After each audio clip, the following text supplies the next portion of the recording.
cinéfilo, bienvenido a este video súper especial.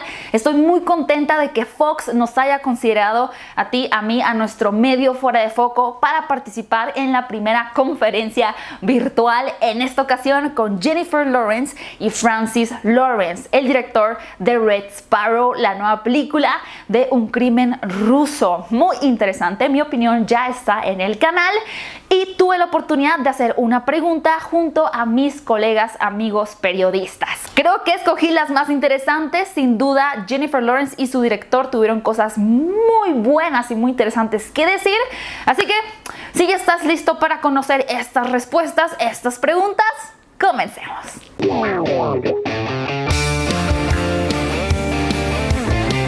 She's a Sparrow. You only marry because of what you can do for them. Work with me and make these men pay. You are better at this than any of us. ¿Cómo te preparaste física y emocionalmente para esta película y cuál fue la secuencia más difícil de grabar? The hardest sequence to film was the ballet scene. It was I trained for 4 months for 3 hours a day, and I'm not a very graceful person, so it was very difficult. But it really helped me kind of get into the mindset of these. It really helped build the character, really, because of the physical and mental discipline that goes into being a dancer. And also, I started noticing halfway through, I started holding my body differently. My muscles were changing. So the more my physicality started to change, the more I started to kind of understand who Dominica was going to be. ¿Cuál dirías tú que es la diferencia entre una mujer rusa y una americana? I mean, when Frances first started explaining the idea of this movie and this character to me, the first thing that struck me was that she was going to have a sense of survival that I, growing up where and how I did, couldn't even begin to fathom. The idea of her being a professional athlete, and as I say in the movie, even when she's dancing for the state, her body belongs to the state, is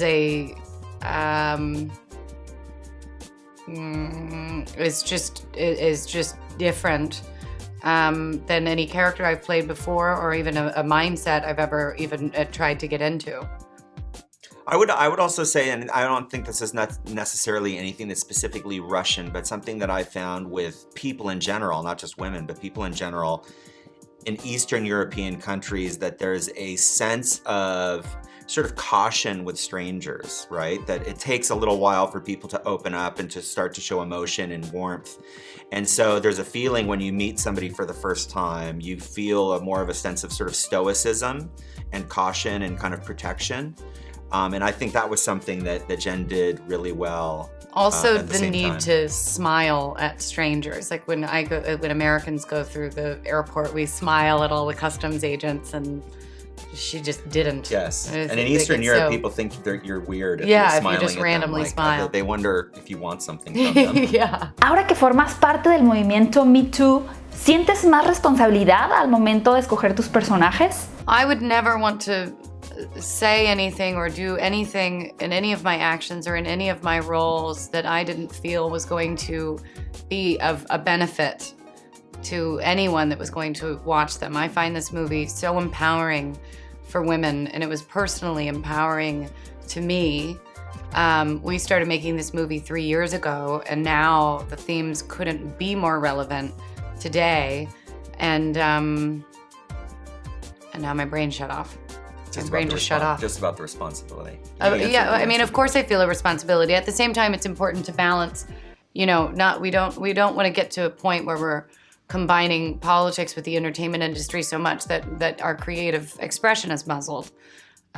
We still are the entertainment industry, and I don't think, at the same time, I don't think that anybody should put any sort of political weight on this movie. This isn't our political opinion in any way. This is a fictional story, but I would have never put anything out in the world, in my personal life, or especially in my professional life, that I didn't feel in some way was going to be beneficial. ¿Cuál es tu opinión en cuanto a la belleza y los poderes de seducción de una mujer como un arma? What I like about this movie is that I'm not playing a female James Bond, I'm not playing a female Jason Bourne.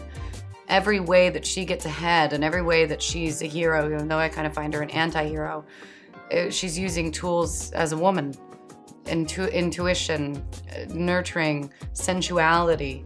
And that is what was interesting to me, and that's why this movie is unique. I also think what's fun about the movie for me is that, you know, we turn the idea on its head, that I think people going into this movie think it is going to be all about seduction, when it ends up actually being about the use of intelligence. ¿Cuál es tu opinión en cuanto a la controversia en la que se te involucró a causa de la fotografía con el vestido Versace? Look, I think that what happened the other day is basically an abuse of the power that one has. Everybody has a voice and everybody has a platform now. Everybody has a blog, and basically using my name as clickbait to get followers is really damaging to an actual movement. It's a distraction and oh God, my brain doesn't work. It's a distraction from an actual real issue. I am an adult. I can wear what I want to wear. It's not even an issue. It's silly to even talk about it. It was literally just an abuse of using my name to get people to click on things. And when people do that, an important thing for everybody to remember is that words matter. And if you have a platform, if you have a blog, if you have followers, and you have something important to say, then say it. But that was not important. That was just trying to get people to click on things and trying to create a controversy around my name because I'm famous. It was silly.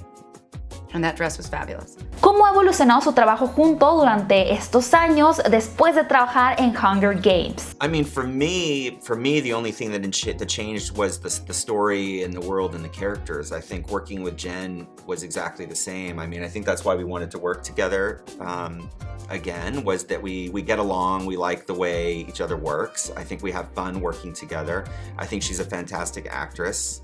And I think she can do anything that she wants. And so the idea of doing something completely new and different, a different world, a completely different character was really exciting. And also for the first time to build a character from the ground up together was really fun, but I think the relationship's the same.